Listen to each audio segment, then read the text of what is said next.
ఓం నమ శివాయ. శివ సహస్రనామ స్తోత్రములో ఈరోజు 11వ స్తోత్రం.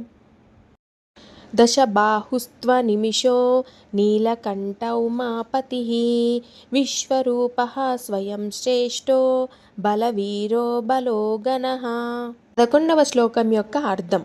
దశబాహువు 10 భుజాలు కలవాడు, అనిమిష ఎప్పుడూ నిద్రించని ఎప్పుడూ జాగ్రత్తుడై ఉండేటువంటి వాడు, నీలకంఠ నీలవర్ణమైన కంఠాన్ని కలిగినటువంటి వాడు. ఎందుకంటే విషం తాగాడు కావున ఆయన యొక్క కంఠం నీలంగా ఉంటుంది.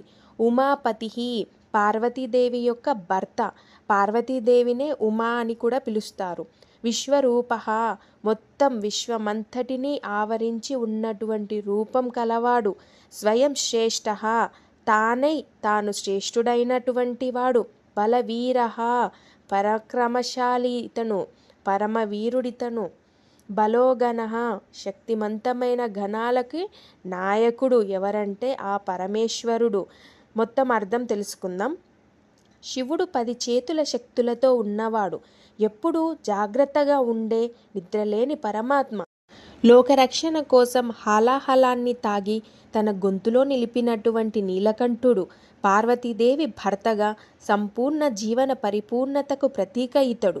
విశ్వరూపుడిగా తాను శ్రేష్ఠుడిగా, పరాక్రమశాలి వీరుడిగా, గణాల అధిపతిగా ఉన్నటువంటి ఆ పరమేశ్వరుడు. 11వ శ్లోకం యొక్క అర్థం నచ్చినట్లయితే నా యొక్క ఛానల్ని సబ్స్క్రైబ్ చేయండి, లైక్ చేయండి, షేర్ చేయండి. ఓం నమ శివాయ. హర హర మహాదేవ. శంభో శంకర.